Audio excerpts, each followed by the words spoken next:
आइए तुलसी Tapovan YouTube channel में आप सभी भक्तों का बहुत बहुत स्वागत है। इस समय आप देख रहे हैं निर्जला एकादशी का महात्म्य और उसका पारण का समय और पूजन करने की विधि। सबसे पहले तो मैं आपको यह बता दूं, 26 एकादशियों में निर्जला एकादशी का बहुत बड़ा महत्व है। बात उस समय की थी जिस समय धर्मराज युधिष्ठिर भगवान श्री कृष्ण के पास बैठे हुए थे और कहा, प्रभु एकादशी में मेरी बड़ी श्रद्धा है, ज्येष्ठ मास में आने वाली शुक्ल पक्ष की एकादशी के बारे में आप बताएं। बस इतनी चर्चा चल ही रही थी। इतने में भगवान वेदव्यास वहां चल करके आ गए।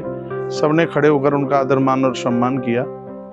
बैठने को व्यास मुनि को जगह दी गई और तब भगवान वेदव्यास ने कहा कि क्या चर्चा चल रही थी। तब भगवान द्वारकाधीश बोले, धर्मराज युधिष्ठिर ने ये पूछा है कि ज्येष्ठ शुक्ल पक्ष की एकादशी की महिमा क्या है, महात्म्य क्या है। भगवान श्री कृष्ण ने हाथ जोड़ करके कहा, हे मुनिवर, हम आपके ही मुख से सुनना चाहते हैं और आप उस एकादशी के बारे में बताएं। इतने में भीम खड़े हो गए और भीम ने भगवान वेदव्यास जी को प्रणाम किया और ये कहा कि मेरे मन में यह बात है कि हर 15 दिन में एक एकादशी चल करके आती है और ये सब व्रत करते हैं। यहाँ तक कि मेरे छोटे भ्राता नकुल और सहदेव भी इस व्रत को करते हैं और उस दिन अन्न बनता नहीं है, मैं बड़ा तकलीफ में होता हूँ, तो आप मेरे लिए कुछ समाधान करें।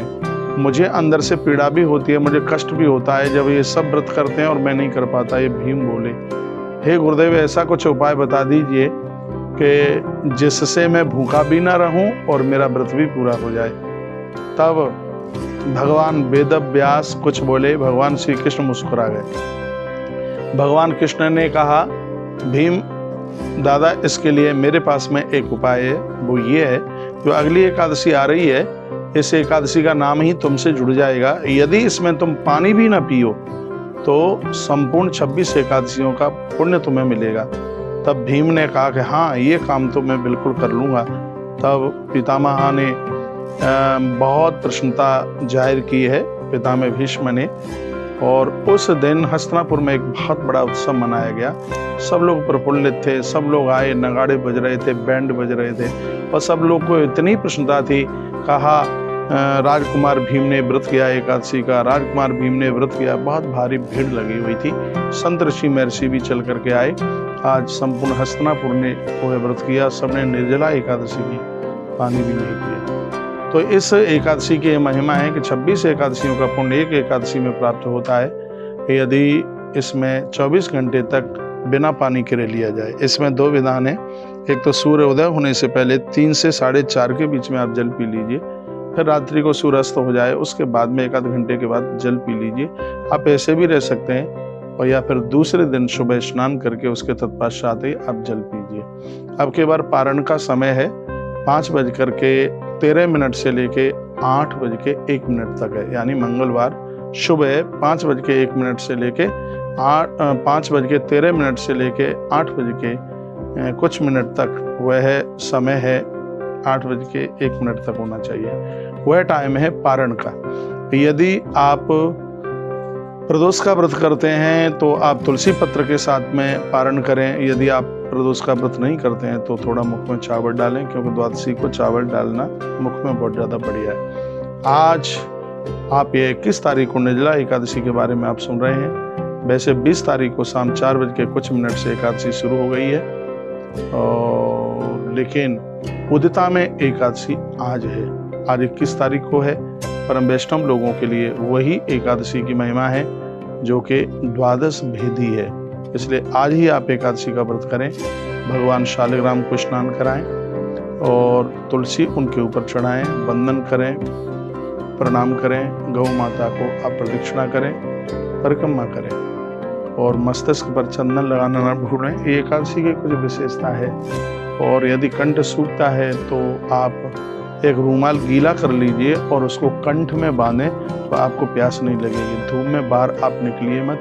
यह एकादशी आपको सब कुछ दे देगी। ताप प्रताप संताप ये सब दूर कर देगी। द्रौपदी ने बड़ी सुंदर संतान को एकादशी के प्रभाव से प्राप्त किया।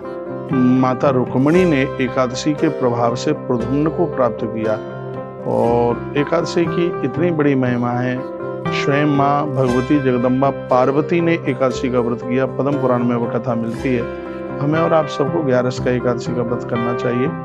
एकादशी के व्रत में अन्न को बिल्कुल त्याजित किया जाता है, दिन में सोया नहीं जाता, कभी मिथ्या ना बोलें, किसी को लड़े नहीं, झगड़े नहीं, तेल साबुन तक का परहेज ना करें। ये ठीक नहीं रहेगा। यदि आपने ये कर लिया है कि तेल और साबुन ये सब चीज़ें हैं तो वो ठीक नहीं है, इसलिए इसका थोड़ा परहेज जरूर कीजिएगा। और सात्विक भाव से रात्रि को आधी रात्रि तक आप जागरण करें। वैसे रोज आप जमीन पर नहीं सो पाते हैं तो एकादशी के रात को तो कम से कम आप भूमि शयन करें। ये एकादशी आप सबके लिए शुभ हो। 2021 निर्जला एकादशी, जिसको भीम एकादशी के नाम से भी जानते हैं, ये सब आपके लिए बहुत बहुत सुखद हो। भगवान के चरणों में मेरी यही प्रार्थना है। तो इसमें मैंने आपको समय भी बताया, पारण का समय भी बताया, और इसमें कथा भी आपको सुनाई और व्रत करने की विधि भी आपको सुनाई है। मैं कह दूं आपको, यदि आप जल नहीं छोड़ सकते हैं तो आप फलियार लीजिए, पानी पीजिए, एक एकादशी का फल मिलेगा। यदि आपने निर्जल किया है तो आपको बिल्कुल 26 एकादशी का ही फल मिलेगा। यदि स्वास्थ्य शरीर काम नहीं कर रहा है तो आप फलियार लेकर के और आप जल लेकर के आप एकादशी कर सकते हैं। यदि इतनी ताकत है, आप 24 घंटा या 12 घंटा जल छोड़ सकते हैं। दोनों विधि मैंने बता दी हैं। उसी प्रकार से जल लेकर के और जल ना लेकर के भी ये व्रत आप दोनों प्रकार से कर सकते हैं। बहुत बहुत धन्यवाद, क्योंकि आपने वीडियो पूरा सुना है।